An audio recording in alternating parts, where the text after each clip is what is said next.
Somisondo. Tumetoka mbali. CCM hoye!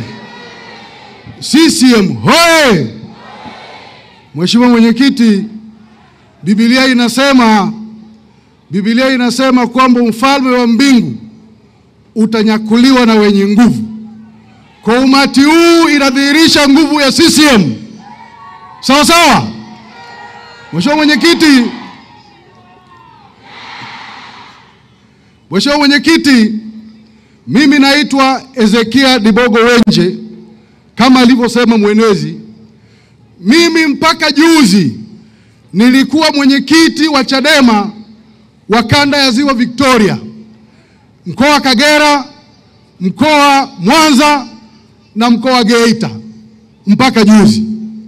Mheshimiwa Mwenyekiti, nilichojifunza hapa duniani ni kwamba unapokuwa kiongozi, wajibu mkubwa wa kiongozi ni kutoa matumaini kwa watu wanaoongoza. Na Mheshimiwa Mwenyekiti, kwa mambo yaliyosemwa hapa, nimemsikia Dr. Bashiru anasema, nimemsikiliza mwenyekiti wa mkoa anasema, haya ni matumaini kwa watu wa Kagera na Watanzania unaoongoza kwamba kesho yao itakuwa bora kuliko leo. Mheshimiwa Mwenyekiti, hayo matumaini haujaanza kutoa leo.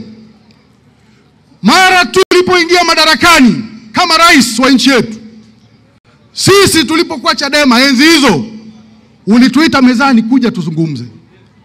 Tukaja na mahitaji yetu, tukaomba Mheshimiwa Rais kwamba sisi tuliokimbia nchi utukubalie turudi nchi bila masharti.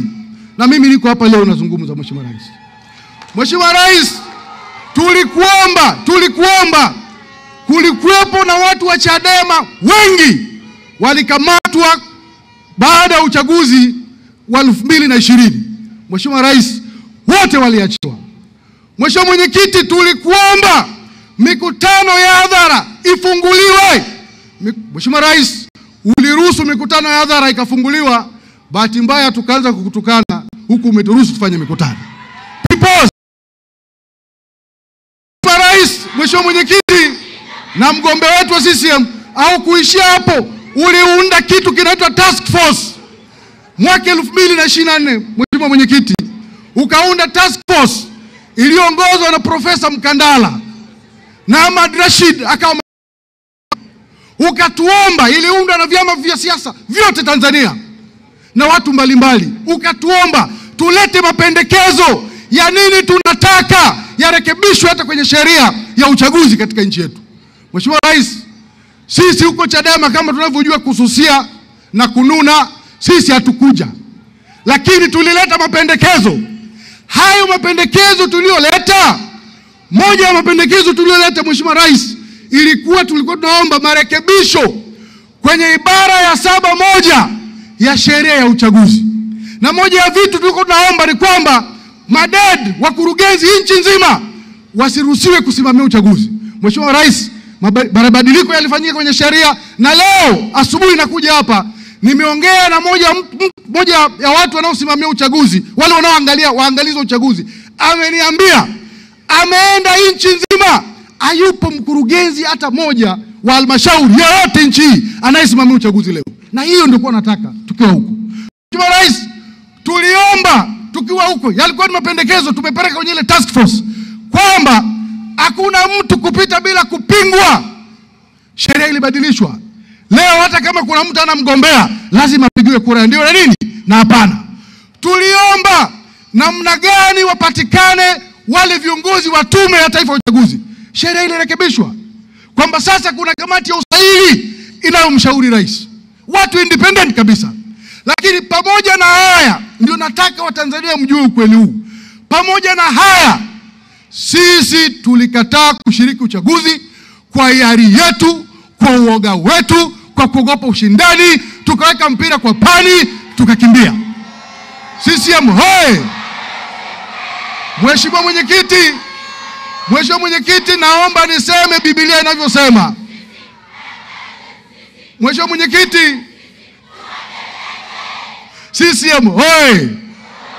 Mheshimiwa Mwenyekiti, ukisoma Biblia, Mungu hafanyi kazi na watu waoga wanaoogopa ushindani.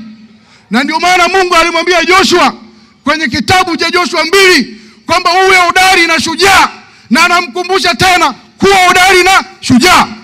Sasa watu waoga wanaokimbia ni hodari na shujaa? Mheshimiwa Mwenyekiti, ni hatari sana duniani hapa kuongozwa na kiongozi anayesema yeye yuko tayari kufa. Hivi Musa angekufa katikati ya bahari ile ya Shamu, wale wana Israeli wote wangesombwa na maji? Sasa huko nilikotoka, kiongozi anasimama na kuambia mimi niko tayari kufa. Kiongozi ambaye yuko tayari kufa ni aliyekata tamaa kwa sababu hakuna tumaini kwenye kifo. CCM oye! Wewe, Yesu Kristo, hata Yesu alimuomba Mungu akamwambia, Baba, ikiwezekana hiki kikombe kiniepuke. Kuna mtu kwenye Biblia anaitwa Ezekia. Ezekia alibishana na Mungu, muda wake wa kufa umefika. Mungu anamwambia utakufa. Ezekia alijenga hoja mpaka Mungu akamwongeza miaka 15 ya kuishi. Sasa wewe unaongozwa na kiongozi ambaye anakuambia yeye yuko tayari kufa. Huo ni wenda wazimu, utakufa wewe mwenyewe. Peoples, huo ni wenda wazimu. Sasa CCM oye! Kwa mimi, ndugu zangu, nimekuja CCM kama nilivyosema juzi nikiwa Chato kwamba maisha yangu yote kwenye siasa nimekuwa nikicheza Ndondo Cup. Sasa nimekuja ligi kuu kucheza mpira mnene. Sasa na namalizia kwa kusema, nyie wana CCM mkitoka hapa leo, mtu akikusalimia habari za jioni, wewe mjibu Oktoba tunatiki. Sasa kuanzia sasa salamu ibadilike. Ukisalimiwa habari asubuhi, jibu ni nini? Oktoba tunatiki. Asanteni sana, Mungu awabariki. Muleba oye! Hebu punga mikono na bendera juu kwa Dr. Samia Suluhu Hassan. Wana Muleba oye! CCM oye! Ndugu zangu, wakati ndugu Ezekia Wenje anazungumza hapa, anataja lile neno people, hata walevi wanaacha pombe taratibu. Uongo kweli? Atazoea na itakuwa CCM oye! Naomba nimkaribishe sasa katibu mkuu wa Chama cha Mapinduzi kwa ajili ya kumkaribisha mgombea urais Mheshimiwa Dr. Samia Suluhu Hassan. Punga mikono kwa mama yetu katibu mkuu wakati anakuja hapa. Karibu sana.